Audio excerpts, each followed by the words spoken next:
Hello again everyone, welcome to my Wonder Vlog at nandito tayo sa may tabing dagat at halina at mag-jogging din tayo. Ang daming nagja-jogging ngayon dahil alam nyo, kaganda ng panahon at alam nyo na magandang maglakad-lakad at hindi pa masyadong malamig dito sa Greece. So alam nyo na kung nasa tabing dagat na tayo, meaning ay nandito tayo sa Bulyag, Maini. Kasama ko siyempre si Chloe. At this time ay hindi ko siya kinuhanan dahil busy siyang nag-i-snip-snipping. Pero hawak ko siya, ayan. So, dahil nag-stay siya or hindi siya naglalakad, ayan. At kinuha ko ang aking camera o ano pa ba. O ayan, ang dami-daming mga nagja-jogging guys. Kasi nga, sobrang ganda ng panahon. Ayan, nakalimutan na yata mag-winter dito sa Greece.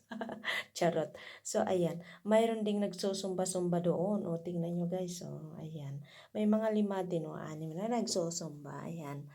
So, dahil maluwang-luwang ang mga parko dito or mga garden, so free kang magsumba o ano pa man gusto mong gawin, mag-picnic. Pero wala pa akong nakitang nag-picnic dito. Mga nagpupunta sa beach and then pagkatapos ay pag gutom na pumunta sa mga kainan dahil maraming mga kainan dito as in. So, ito na nga, kinuhanan ko na nga ulit si Chloe dahil ayaw ko sanang kukunin. Pero, ang ganda naman, parang nakikibagay, no? Ayan, maglakad tapos nakatingin dun sa mga nagja-jogging, parang ganun, no? Ayan, di ba? So, ayan guys, at naibahagi ko na naman ang lugar na to kahit pa ulit-ulit at dahil hindi naman nakakasawa dahil lalo na pag nakikita mo, natatanaw mo ang dagat na blue, sobrang ganda, o di ba?